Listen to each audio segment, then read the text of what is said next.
And now we're on Game 5 of the Fields of Blood Warhammer tournament, and I'm up against an opponent, finally, after playing against 4 different armies and 4 different people that I'd never even played before in my life. I'm up against a guy that I pretty much played against every single Friday for the last 2 or 3 months. Yes, it's Vampire Counts, and yes, it's against a guy that I regularly play against. Sometimes this happens at tournaments. Obviously, you all live in Auckland, or most of you do, other people from around the other countries, but around the country, one guy from Australia, should I say. But yeah, I mean, there are just so many people at this tournament that I knew personally. It was a surprise that I didn't already run into somebody else that I knew until now. And here we go. High Elves versus Vampire Counts, up against a guy whose list I already know very well, that I played against before. We've practiced for the tournament together. My win record against him is very good, so the chances of me winning this game I figured were fairly high.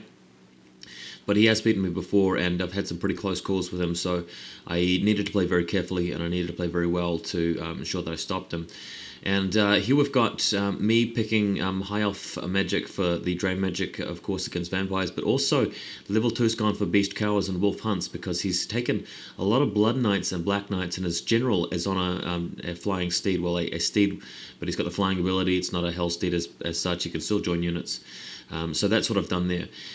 Deployment heavily weighted down on the left-hand flank with the White Lions in the forest. Only real notable thing about the deployment that is unusual is that I've got a unit of archers be just behind the White Lions, so the archers there cannot shoot, but you've got to realize that against this kind of army, shooting doesn't really get you very far. And the reason I've put them there is because that way the mages can then drop back to the arch unit, hide in the arch unit against things like Wind of Undeath. And the White Lions can then crucially move forward and get into combat where they are best. So that's very important. Next picture, we get onto it. The Vampire Counts army, as you may have seen in battle reports past. Fellbats, we've got Black Knights in front, Blood Knights in the rear, White King BSB with the Gem of Blood, and Sword of Kings in the Black Knights unit. He's got a level 2 vampire on foot. He's got the corpse guard at the background with balefire.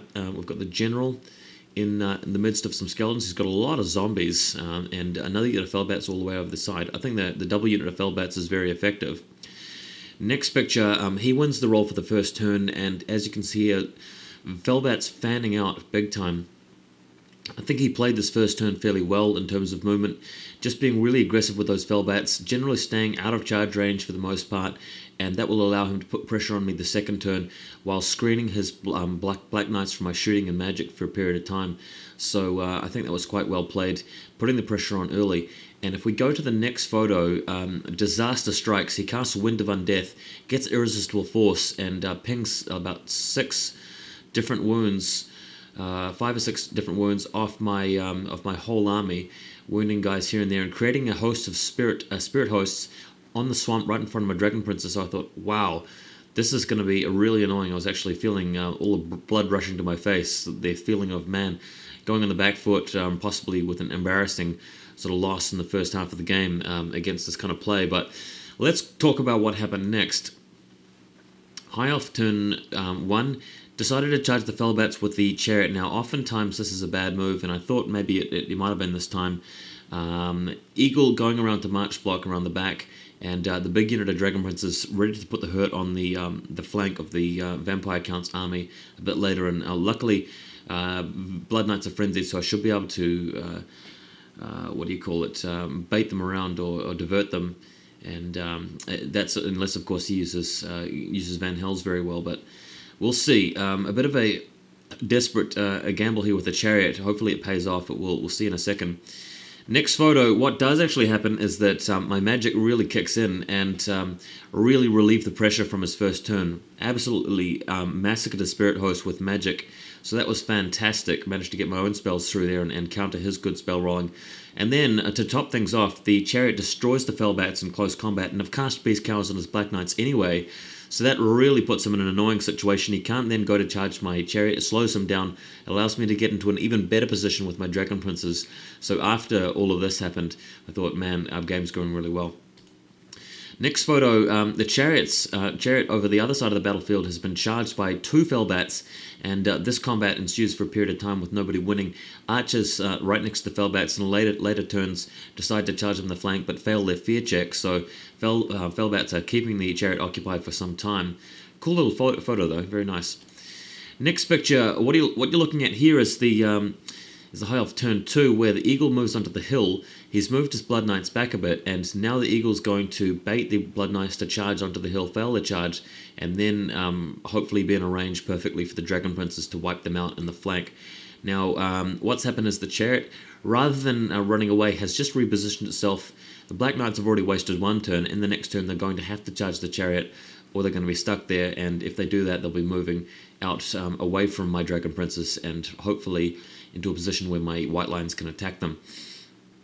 In the meantime, generally ineffective turns from the vampire counts with magic, getting drain magic off a lot. And as you can see in the background, I've got an eagle with a couple of wounds been taken, well, 1 wound maybe from Wind of Undeath, and March blocking most of the undead army. So all those big blocks of ghouls and skeletons, sorry, not ghouls, zombies and skeletons he's got, aren't really too effective at this point in time.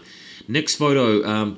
Wow, I cannot believe it. I positioned the chariot in front of the Black Knights in such a way that the chariot would flee from the Black Knights, past the bolt thrower, away from everybody, and I thought I was quite clear about it. I'd made it my intention that the intention was to position it in such a way that it would flee away, but you know, we weren't quite clear about which way it fled, so we got the tournament organizer over the table to make a rules call, and the rules call that he made was even worse than I suspected, and we said the chariot would go back through the forest, through the Archmage. Hopefully the chariot would destroy itself before it hit the Archmage's unit. It didn't, and I had to take a really embarrassing impact hits check on my unit, as well as a panic check, which I thankfully managed to pass, otherwise everything could have gone down the tube. All that careful planning just to have some bad call there, or maybe a good call. Maybe I'm just being a bit arrogant with that comment there. You know, at the end of the day, it didn't affect me too much. The Black Knights are all out there. It's my turn next, so no real harm done. Next picture, as predicted, the eagle flees away from the Blood Knights. Plan goes according, well, things go according to plan there. As you can see, that's a flank charge from the Dragon Princes into the Blood Knights with the battle banner and everything. Even though they've got a hill bonus and a banner, there's no way they're going to survive that charge. Next photo, this pretty much skips ahead a couple of photos. Sorry about that, guys. What's happened here is that the Dragon Princes did indeed wipe out the Blood Knight. The model you can see in the background indicates that they've captured the standard from the Blood Knight unit. The Dragon Princes fled, pursued all the way over the hill, and then a bunch of zombies decided to be rude and rear-charged them with Van Hells. And despite being rear-charged with a +2 bonus for the zombies, and the zombies having ranks, and having a hill bonus and a standard, I still beat them by 1, turned the Dragon Prince unit around, and then crushed them. So really, beating a unit of Dragon Princes like that with just zombies is a tough ask, even in the rear, because they are immune to fear and terror. So you know, even if you beat them by 1, they're still going to have a reroll on a leadership 8 with a break test with a battle banner. So wasn't probably the best move with the zombies there. Next photo, what's happened here is that the Black Knights have charged an eagle which has been positioned in the way to prevent them from moving up. And the Vampire Lord has very bravely charged out on his own. Meanwhile, I didn't take a photo of it beforehand.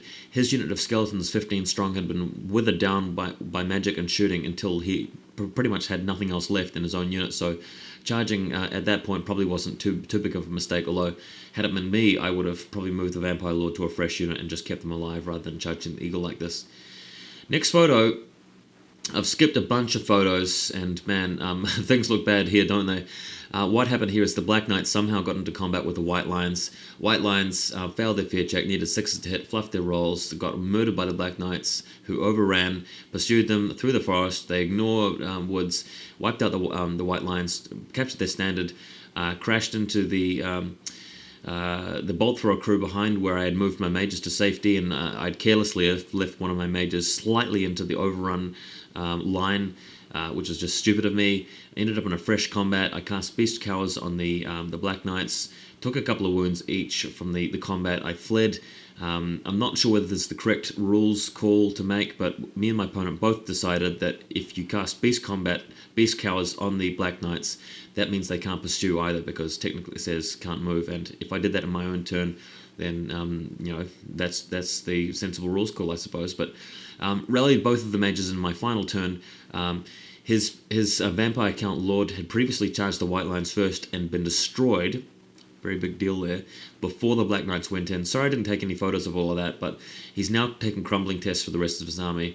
If we go to... there's no more photos. Basically, I won the game by quite a large margin because I kept my heroes alive, although half strength, while everything in his army crumbled to dust except for this unit you're looking at right now, and maybe one unit of zombies. No, actually, no. This is the only unit he had left at the end, whereas I had a lot of cavalry, some war machines, some archers, some chariots, and eagles left alive. Well, I hope you guys enjoyed this one. I've got a similar probably have a similar battle report lying around of me versus this guy if you want to check it out earlier on things. But yeah, things went well in the end. Made a couple of mistakes this game, but in generally the battle plan went well. So there you have it. See you guys later.